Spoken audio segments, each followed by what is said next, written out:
20 अप्रैल 2025 पास्का रविवार। पहला पाठ प्रेरित चरित अध्याय 10 पद संख्या 34a से पद संख्या 37 से 43। पेत्रुस ने सतपति और उसके परिवार से कहा, नाजरत के यीशु के विषय में यहूदिया भर में क्या क्या हुआ है उसे आप लोग जानते ही हैं। यह सब गलीलिया में प्रारंभ हुआ और उस बपतिस्मा के बाद जिसके प्रचार यूहन्ना ने किया था। ईश्वर ने यीशु को पवित्र आत्मा तथा सामर्थ्य से विभूषित किया और वह चारों ओर घूम घूम कर भलाई करते रहे और शैतान के वश में आए हुए लोगों को चंगा करते रहे, क्योंकि ईश्वर उनके साथ था। जो कुछ उन्होंने यहूदियों के देश और यरूशलेम में किया है उसके साक्षी हम हैं। उन्हीं को लोगों ने क्रूस पर चढ़ाकर मार डाला है, परंतु ईश्वर ने उन्हें तीसरे दिन जलाया है और प्रकट होने दिया, सारी जनता के सामने नहीं बल्कि उन साक्षियों के सामने जिन्हें ईश्वर ने पहले ही से चुन लिया था। वे साक्षी हम हैं। मृतकों में से उनके जी उठने के बाद हम लोगों ने उनके साथ खाया पिया है और उन्होंने हमें आदेश दिया है कि हम जनता को उपदेश देकर घोषित करें कि ईश्वर ने उन्हें जीवितों और मृतकों का न्यायकर्ता नियुक्त किया है। उन्हीं के विषय में सब नबी घोषित करते हैं, जो कोई उनमें विश्वास करेगा उसे उनके नाम द्वारा पापों की क्षमा मिलेगी। यह प्रभु की वाणी है। ईश्वर को धन्यवाद। भजन अनुवाक्य। यह ईश्वर का ठहरा हुआ दिन है। हम आज प्रफुल्लित होकर आनंद मनाएं। प्रभु का धन्यवाद करो क्योंकि वह भला है। उसका प्रेम अनंत काल तक बना रहता है। इज़राइल का घराना यह कहता जाए, उसका प्रेम अनंत काल तक बना रहता है। अनुवाक्य।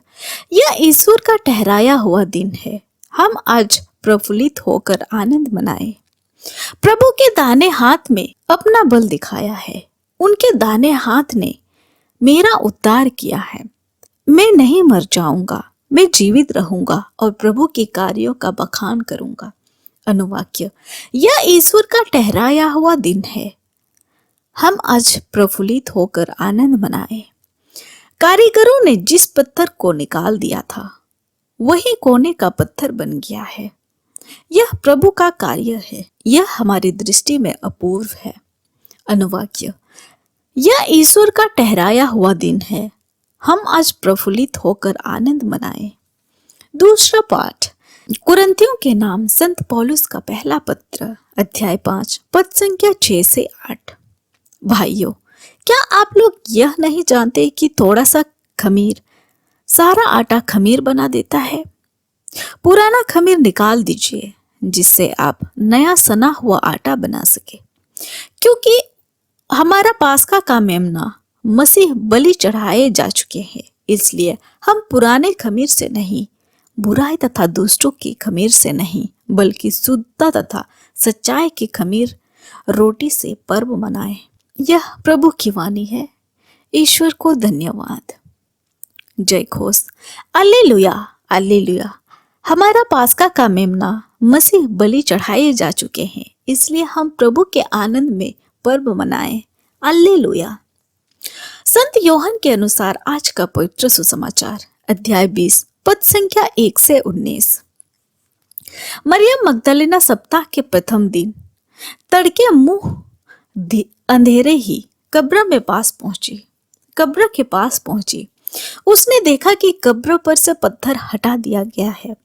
उसने सीमोन पेत्रुस तथा उस दूसरे शिष्य के पास जिसे यीशु प्यार करते थे दौड़ती हुई आकर कहा, वे प्रभु के कब्र में से उठ लिए गए हैं और हमें पता नहीं कि उन्होंने उनको कहाँ रखा है। पेत्रुस और दूसरा शिष्य कब्र की ओर चल पड़े। वे दोनों साथ साथ दौड़े। दूसरा शिष्य पेत्रुस को पिछेड़ कर पहले कब्र पर पहुंचा। उसने झुक कर यह देखा कि छालनी की पट्टियां पड़ी हुई है, किंतु वह भीतर नहीं गया। सिमोन पेत्रुस उसके पीछे पीछे चल कर आया और कब्र के अंदर गया। उसने देखा कि पट्टियां पड़ी हुई है, और यीशु के सिर पर जो अंगोछा बांधा था वह पट्टियों के साथ नहीं, बल्कि वह किया हुआ दूसरी जगह अलग पड़ा हुआ है। तब वह दूसरा शिष्य भी जो कब्र के पास पहले आया था भीतर गया। उसने देखा और विश्वास किया, क्योंकि वे अब तक का धर्म ग्रंथ का वह लेख नहीं समझ पाए थे जिसके अनुसार उनका जी उठना अनिवार्य था। यह हमारे प्रभु यीशु ख्रिस्त का सुसमाचार है। ख्रिस्त की जय। तो आइए आज के तीनों पाठों पर मनन चिंतन करते हैं। हम हमारे मानवीय जीवन की घटनाओं से बहुत कुछ सीखते हुए उन्हें हमारे आध्यात्मिक विकास के लिए उनका उपयोग कर सकते हैं। किसी भी घटना या तथ्य को सही प्रमाणित करने के लिए गवाह या साक्षी का होना अनिवार्य है। किसी भी घटना को सही साबित करने के लिए प्रत्यक्षदर्शी का होना और उसका बोलना बहुत महत्वपूर्ण है। आज इसी तरह से हम प्रभु यीशु के पुनरुत्थान के सच्चे साक्षियों को गवाह के बारे में सुनते हैं।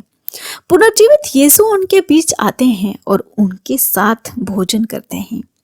यहाँ हमें थोड़ी मनन चिंतन करने की आवश्यकता है। क्या हम किसी अजनबी के यहाँ भोजन करते हैं? नहीं, हम बहुधा उन्हीं के यहाँ भोजन करते हैं जिन्हें हम जानते हैं। यह एक विश्वास और प्रेम का प्रतीक है। यीशु इस दुनिया में रहते समय अनेकों बार अपने शिष्यों के साथ भोजन किए थे। इसी घटना को पुनः दोहराते हुए याद दिलाते हैं कि वह जीवित है और उनके बीच है। सुसमाचार में हमें पढ़ने को मिलता है कि कब्र खाली है। कब्र का खाली होना बेहद जरूरी है, क्योंकि यदि प्रभु का पार्थिव शरीर कब्र में पड़ा हुआ रहता है और कहते हैं कि प्रभु पुनर्जीवित हुए हैं, उसका कोई महत्व नहीं है।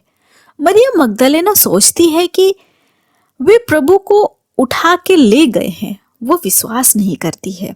पेतरुस और योहन भी कब्र की ओर चल पड़ते हैं और सब कुछ वैसे ही पाते हैं जैसे मरियम मगदलेना ने बताई थी, और वे विश्वास करते हैं। सत योहन के सुसमाचार की विशेषता है हर चमत्कार के बाद लोगों में और शिष्यों में विश्वास उत्पन्न करना।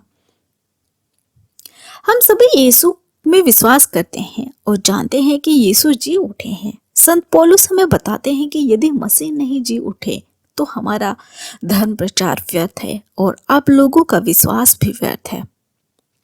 हमारे प्रभु यीशु का पुनरुत्थान ही हमें जीवन में नई आशा और उम्मीद प्रदान करता है कि हम मसीह के साथ मरे हैं, हम उनके साथ ही जी उठेंगे।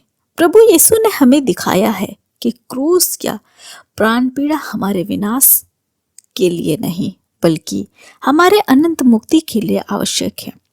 प्रभु का पुनरुत्थान हमें ये सिखाता है कि मृत्यु सब कुछ का अंत नहीं है। जो प्रभु में विश्वास करते हुए जीवन जीते हैं, वह उन्हें अंतिम दिन पुनर्जीवित करेगा। इसलिए हमारे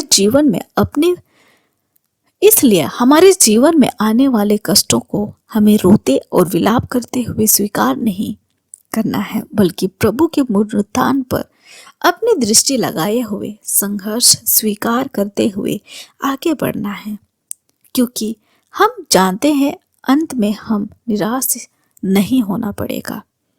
आमीन। आप सभी को जय यीशु और मेरे फैमिली के तरफ से आप सभी को हैप्पी ईस्टर।